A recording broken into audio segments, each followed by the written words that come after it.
Ndabasuhuje kandi mbifurije gukomeza kugira ibihe byiza. Mu karere ka Gicumbi mu ntara y'Amajyaruguru, ejo havugwaga inkuru y'abana bataye umurambo wa se ku gasi abanze kumushyingura. Umurambo w'umusaza witwa Kayumba Nyamugenda wari ufite abana babiri gusa. Abana be baje kwanga kumushyingura batarabona amafaranga y'ubutaka yagurishije kugira ngo nibava kumushyingura babone icyo bagabana. Iyi nkuru yagarutsweho n'abantu bagiye batandukanye by'umwihariko hano mu Rwanda. Ni inkuru tugiye kuza turambura. Niba ari ubwa mbere ugeze aha ngaha, turagusaba gukanda kuri subscribe kugira ngo n'ubundi tujye dukomeza kubana mu nkuru zacu. Ni amahano yabaye mu mudugudu wa Gasave, akagari ka Rwingwe, umurenge wa Nyamiyaga. Aha ngaha ni mu karere ka Gicumbi, aho Kayumba Nyamugenda yitabye Imana. Umuhungu n'umukobwa yabyaye bakanga kumushyingura, bakanga ko yashyingurwa kugira ngo babanze kubona ubutaka baza kugabana nibamara kumushyingura. Bimwe mu bivugwa ni uko ubutaka abana ba nyakwigendera bashaka ari ubwagurishijwe na nyakwigendera akiri muzima, aho bashaka ko uwabuguze asubiza amafaranga yabuguze hanyuma nyakwigendera bakabona kumushyingura. Ejo benshi bibazaga niba uyu Nyamugenda azashyingurwa aya mafaranga ataraboneka. Aba bana babiri bonyine yari afite, umukobwa n'umuhungu, ntibakozwa ibyo gushyingura se kugeza igihe uwaguze na se aza kubahera amafaranga cyangwa akabereka icyangombwa cyemeza ko yabuguze.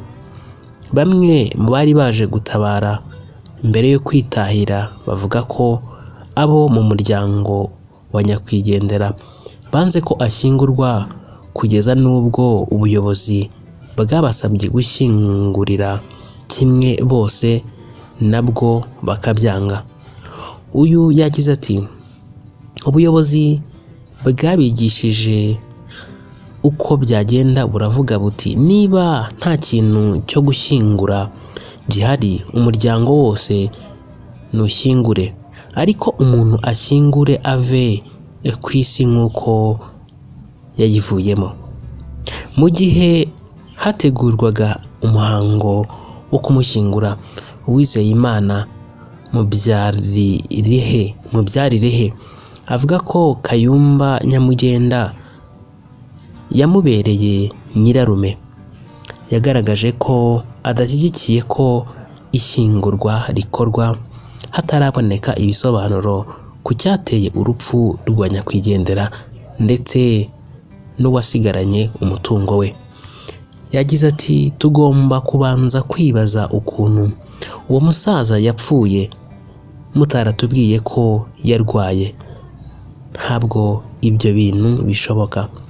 Tugomba no kubanza kumenya nako gatarasi ke umuntu ukaragiye kari mu maboko ye. Tugomba kubanza kuza kumushyingura tubanje kumenya ibyo ari byo. Umunyamabanga nshingwabikorwa w'umurenge wa Nyamiyaga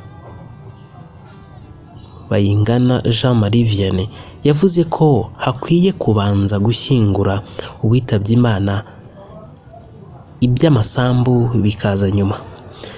Yagize ati niba yapfuye azize uburwayi ntawabigizemo uruhare, wenda umuntu yabanza akareba icyo cyo kumushyingura bakabanza bagaherekeza umuntu. Ubu umutungo wa Kayumba witabye Imana uri mu maboko